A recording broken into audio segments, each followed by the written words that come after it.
BJP Yuva Morcha ప్రకాశం జిల్లా అధ్యక్షుడు. భారతదేశ అభివృద్ధిలో భారతీయ జనతా పార్టీ ముందంజలో ఉంటే భారతదేశ అవినీతిలో కాంగ్రెస్ పార్టీ ముందంజలో ఉందని తెలియజేయడం జరుగుతుంది. ఏదైతే స్వాతంత్రానికి పూర్వం దాదాపు 5,000 మందితో నేషనల్ హెరాల్డ్ అనే పత్రిక స్థాపించడం జరిగింది. ఆ యొక్క పత్రిక కాలానుగుణంగా కాంగ్రెస్ పార్టీ కరపత్రిక మారిందని మనందరం కూడా చూసాం. దాదాపు 2009-10 దాకా కూడా 90 కోట్ల రూపాయల నష్టాన్ని చవిచూసింది.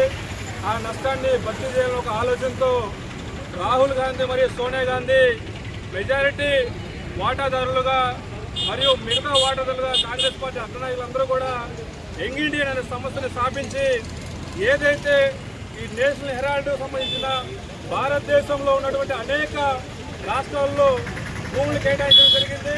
ఆ భూముల్ని కాజేయాలని ఒక లక్ష్యంతోనే ఈ యంగ్ ఇండియా సంస్థను స్థాపించి దాని ద్వారా ఆ 90 కోట్ల రూపాయల నష్టాన్ని భర్తీ చేస్తామని చెప్పేసి మన గతంలో ఎప్పుడు చూసాం. ఏ రాజకీయ పార్టీ కూడా ఎవరికి అప్పు ఇచ్చిన దాఖలాలు లేవు.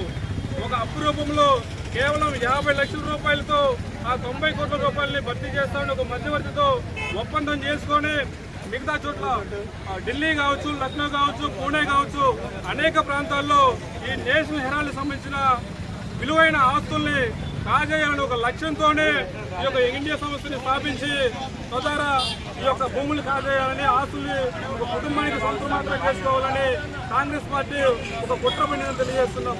చూసాం 5,000 మందితో ప్రారంభమైన ఒక పత్రిక కేవలం ఒక కుటుంబానికి ఎలా సొంతం అవుతుంది, దానికి సంబంధించిన ఆస్తులు ఎలా ఒక కుటుంబానికి మాత్రమే పరిమితం అవుతుందని భారతీయ యువమోర్చా నిర్ణయిస్తుంది. ఇదే విధంగా ఈ దేశ అభివృద్ధిలో భారతీయ జనతా పార్టీ నేతృత్వంలో కేంద్రంలో నరేంద్ర మోడీ గారి సారథ్యంలో చిట్ట చివరి ఉన్న ప్రజలకు కూడా అభివృద్ధి ఫలాలు అందాలని ఆకాంక్షతో పనిచేస్తుంటే కాంగ్రెస్ నాయకులు మాత్రం అవినీతిని ఎక్కడుందా దోచుకుందామా, సొంత కుటుంబానికి లాభాలు చేకూర్చుకునే ఉద్దేశంతో మాత్రమే పనిచేస్తుంది.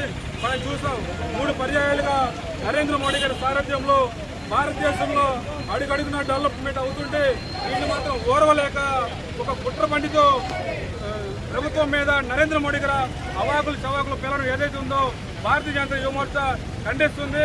అదేవిధంగా రాబోయే రోజుల్లో ఏదైతే 2-3 రాష్ట్రాలకే కాంగ్రెస్ ని పరిమితం చేసింది, మరొకసారి ఎన్నికల్లో భారతదేశంలో కాంగ్రెస్ పార్టీని కనుమరుగవడంలో బీజేపీ మరియు కార్యకర్తలందరూ కూడా ప్రముఖ పాత్ర వహిస్తారని తెలియజేస్తూ ఈ దేశ అభివృద్ధిలో మరియు నరేంద్ర మోడీ సారథ్యంలో దేశ ప్రజలందరినీ తన సొంత కుటుంబంలో భావిస్తున్న నరేంద్ర మోడీ గారికి భారతదేశంలో ప్రజలందరూ కూడా వెన్నుదన్నుగా నిలుస్తారు.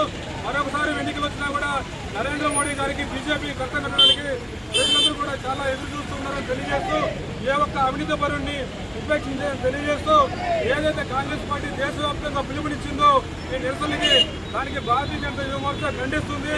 స్వతంత్రంగా వ్యవహరిస్తున్న ఈడీ కానీ మిగతా సమస్యలన్నిటికీ కూడా స్వచ్ఛందంగా పనిచేసుకోవాలని తప్ప ఏ ఒక్క అవినీతి పరుణ్ణి ఉపేక్షించలేదు.